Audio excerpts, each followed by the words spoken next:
आता सरकोलीमध्ये मी माझी वैयक्तिक भेटीगाठी चालू होते आणि अनेक दिवसापासून चालू आहेत। गावबंदी आहे आणि त्याचा मी रिस्पेक्ट करते, पण काही लोक आंदोलकांच्या नावाने, ते आंदोलक नाही आहेत आणि का मराठा आंदोलन मला समर्थन आहे, पण भाजपची लोक आंदोलकाचं नाव पुढे घेऊन येत आहेत आणि त्यांनी आता माझ्या गाडीवर आणि माझ्यावर हल्ला करण्याचा प्रयत्न केला। ते बीजेपीचेच होते आणि त्यांनी माझ्या गाडीला फोडण्याचा प्रयत्न केला। मी संयमाने गाडीत बसली, मी काही बोलली नाही, माझी काच वर होती, त्यांना मी ते करू दिलं। मग ते लिमिटच्या बाहेर गेलं आणि मग मी उतरली आणि त्यांना ओरडली आणि सांगितलं माझ्या गाडीला हात नका लावू, पण ते ऐकण्याच्या मनस्थितीत नव्हते आणि एका महिला आमदाराच्या अंगावर येण्याचा त्या ठिकाणी प्रयत्न केला, माझ्या गाडीची तोडफोड केली।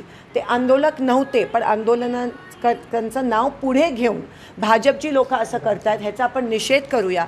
आणि मला असं वाटतं की जरांगे पाटीलजींनी पण नोंद करावी, कारण का भाजप कसा ह्या गोष्टीचा फायदा करून आमच्यावर, महिला काँग्रेसच्या आमदारांवर हल्ला करण्याचा प्रयत्न करतात। आता खरं तर शिवरायांची शिकवण आहे की महिलांच्या बाबतीतलं आपण जाणतो, कल्याणच्या सुभेदारांची सून असेल किंवा काय आव्हान असेल मराठा समाजाला या माध्यमातून? पण हे नव्हतेच, आंदोलक नव्हते, भाजपचे होते, पण त्यांनी नाव त्यांचं वापरत होते आणि कुठेतरी आपलं जे आंदोलन चाललंय, संघर्ष चाललाय, जो व्यवस्थित चाललाय जरांगे पाटलांच्या नेतृत्वामध्ये, त्यांना हे गालबोट लावायचा बीजेपी प्रयत्न करत आहे आणि त्या गोष्टीचा मी निषेध करते। प्रणिती शिंदे यांनी काल सोलापूरमधील मराठा आंदोलकांना जी दमदाटी केली, त्यांच्या हुकुमशाही आणि हिटलरशाही प्रवृत्तीचा मी निषेध करते।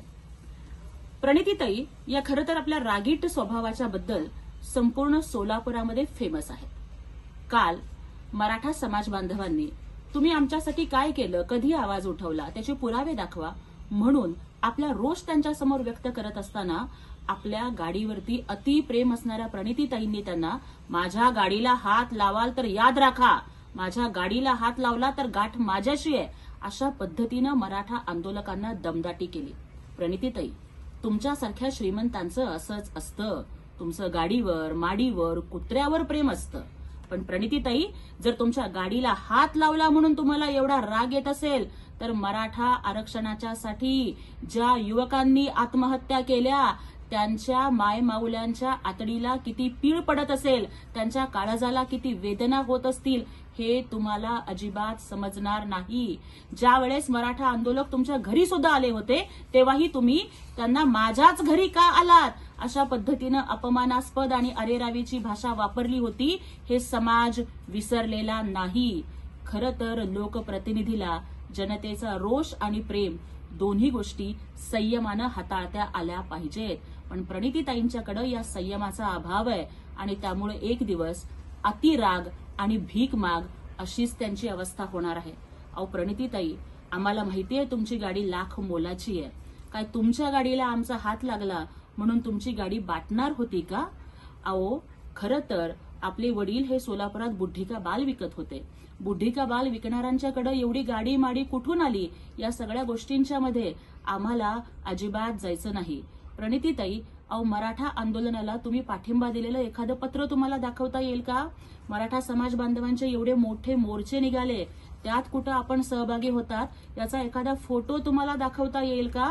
आणि हे सगळं न करता फक्त घाणेरडं राजकारण करण्यासाठी जर तुम्ही माझ्यावरती हल्ला झाला आणि तो कुठल्या तरी पक्षाने करायला लावला, अशा पद्धतीचे खोटे नाटे आरोप करणार असाल तर मराठा समाज तुम्हाला माफ करणार नाही आणि मग पुन्हा एकदा सोलापूरकर तुमच्यावरती बुढ्ढी के बाल विकायचीच वेळ आणतील, हे तुम्ही विसरू नका। छोटे फंक्शन के लिए Mayur classic AC banquet hall मिलेगा सिर्फ 10,000 रुपयों में। Mayur classic AC banquet hall, जुड़े Solapur. Management by spice and ice events. Solapur के इतिहास में पहली बार छोटे फंक्शन के लिए हॉल रेंट होगा 0 रुपए। स्पाइस एंड आइस इवेंट्स की सुपर सेवर ऑफर। कोई भी छोटे फंक्शन के लिए आज ही संपर्क करें। Spice and ice events. Jayesh दर्बी कलेक्शन, कॉटन, लिनन यासह अनेक ब्रँडेड कंपन्यांच्या सूटिंग शर्टिंग साठी जयेश दर्बी कलेक्शन, 7 रस्ता मोदी पंकाविहिरी जवळ सोलापूर।